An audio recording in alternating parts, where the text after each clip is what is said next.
आमच्या दारावर जर एखादी वस्तू आली ना तर ती काही आम्ही सोडत नाही. तर मग झालं होतं असं की सकाळीच ना भंगारची गाडी आली होती.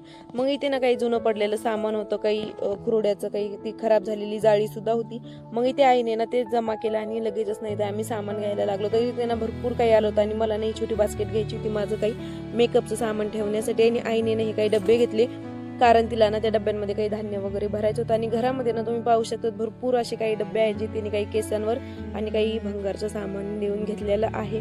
आणि इथे ना आमचा बडी पहा एवढा छान झोपला होता ना दगडावरती डोकं ठेवून. आणि इथे ना आमचा पुढं सुलतान पहा एवढं छान झोपलाय ना, त्याला सूत पण नाही. मी त्याच्या जवळ गेले आणि त्याला हात सुद्धा लावला होता.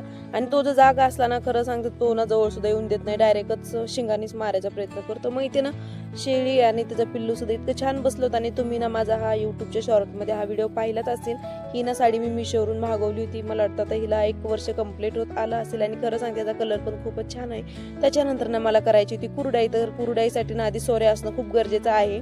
आणि इथे ना आईने चिक्का असा छान हाटला होता की काय सांगावं, करायला मी आणि माझ्या आईच होते आणि एवढं ऊन सुद्धा पडलेलं होतं. मग इथं ना आम्ही टाइम न वाया घालता लगेच इथं कुरडाईच्या तयारीला लागलो. आणि खरं सांगते कुरडाई जर करायची असली ना तर ती उन्हामध्येच करावं लागते, सावलीमध्ये बसल्या बसल्या काही होत नाही, कारण ती जेवढी चांगली वाळेल ना तेवढीच ती छान तयार होते. चला मग आता जेवढे पण कुरडाई लवर आहेत ना ते आपल्या चॅनलला लाईक शेअर सबस्क्राईब करायला विसरू नका.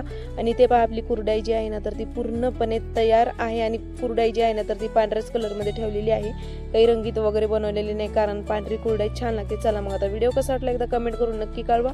चला मग भेटूया अशा नवीन नेक्स्ट ब्लॉगमध्ये. आणि सगळ्यात मेन गोष्ट जी म्हणजे आपल्या चॅनलला ना सबस्क्राईब करायला विसरू नका. चला मग भेटूया नवीन नेक्स्ट ब्लॉगमध्ये. Bye bye.